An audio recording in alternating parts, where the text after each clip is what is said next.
Week में हमने cover करे हैं topics like present continuous tense, past continuous tense, future continuous tense, forms of be and perfect tense. So सबसे पहले हमारे पास जो टॉपिक आता है that is present continuous tense. Present continuous tense का फर्स्ट क्वेश्चन देखते हैं। Fill in the brackets using the present continuous form of verb. तो चलिए अब हम पार्ट 1 को देखते हैं। पार्ट 1 में हमारे पास गिवन है Alice dash for the exam, और हमारे पास ब्रैकेट में जो वर्ब गिवन है दैट इज स्टडी। हमें पता है कि कंटिन्यूअस टेंस के केस में हम हमेशा वर्ब के पीछे आईएनजी लगा देते हैं, और हमें यह भी पता है कि कंटिन्यूअस टेंस को यूज करने के लिए हमें फॉर्म ऑफ बी भी देखना होता है। तो यहां एलिस के साथ जो फॉर्म ऑफ बी यूज होगा दैट इज। तो ये सेंटेंस कंप्लीट होके हो जाएगा Alice is studying for the exam. तो चलिए अब सेकेंड क्वेश्चन ट्राई करते हैं। सेकेंड क्वेश्चन में हमारे पास गिवन है mom dash television in the living room. यहां पर हमें पता है कि वॉच के साथ हमें आईएनजी लगा देना है, और हमें यह भी पता है कि मॉम के साथ जो हमारा फॉर्म ऑफ बी यूज होगा that is. So the sentence becomes mom is watching television in the living room. चलिए now we go to past continuous tense.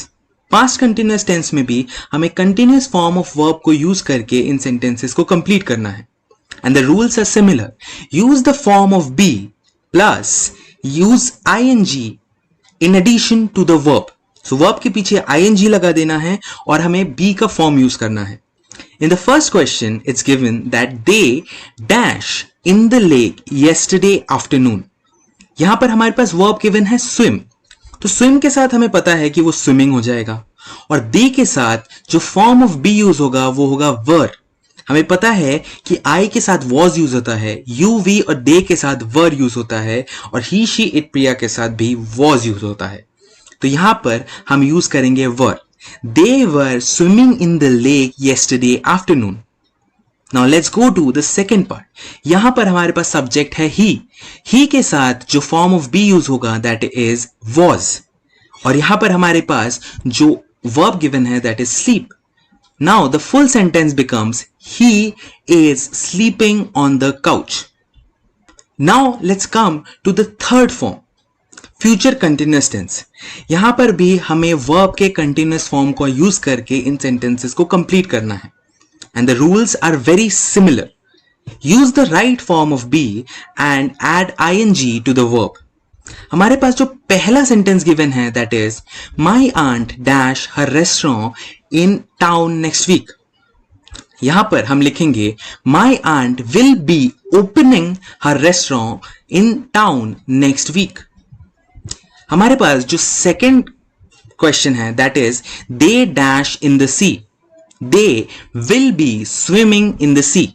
Future continuous tense का बेस्ट पार्ट ये है कि यहां पर हमेशा हमें विल बी का यूज करना है, और आपको तो पता ही है कि कंटिन्यूअस टेंस के केस में हमें हमेशा वर्ब के पीछे आईएनजी लगाना होता है।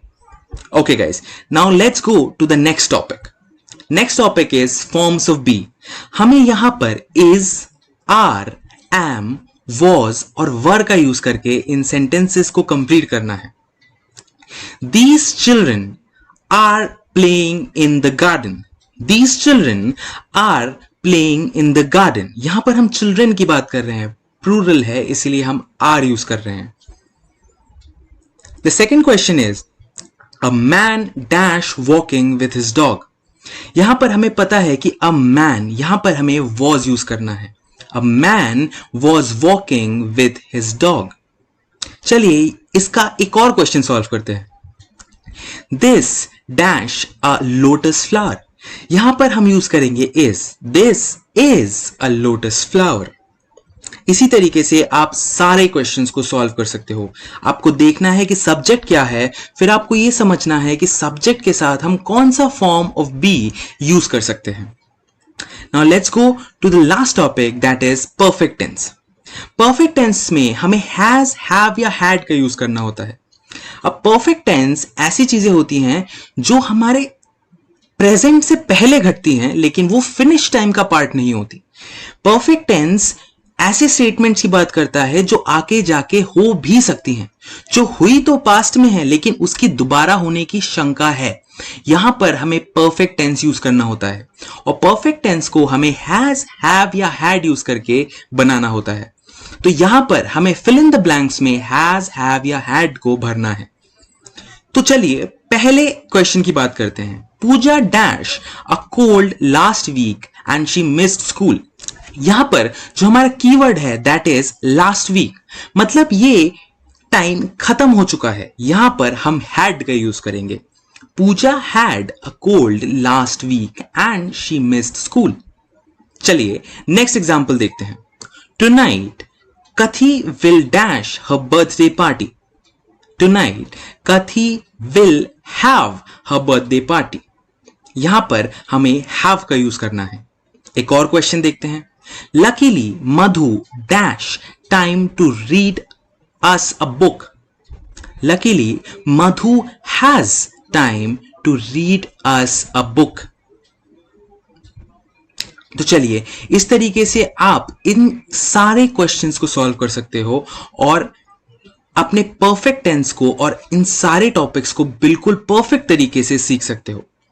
आज का लेसन बहुत ज्यादा इंपॉर्टेंट है। आज के इस लेसन के साथ हम हमारे कोर्स का फेज 2 खत्म करते हैं। हमने बेसिक्स ऑफ स्पोकन इंग्लिश तो पढ़ ही लिया है और आज हमने पावर टूल्स वाले कॉन्सेप्ट को भी खत्म कर लिया है। इसके बाद से हमारा फेज 3 स्टार्ट होगा। फेज 3 में हम अलग अलग डेली लाइफ सिनेरियोज में स्पोकन इंग्लिश का यूज देखेंगे। Phase 3 is the advance level of spoken English. Will learn कहां पर, किस मोमेंट में, किस तरीके से हम स्पोकन इंग्लिश का यूज कर सकते हैं और अपने लाइफ को और बेटर बना सकते हैं। तो चलिए आज का लेसन यहीं खत्म। इसके बाद हम फेज 3 स्टार्ट करेंगे। All the best guys.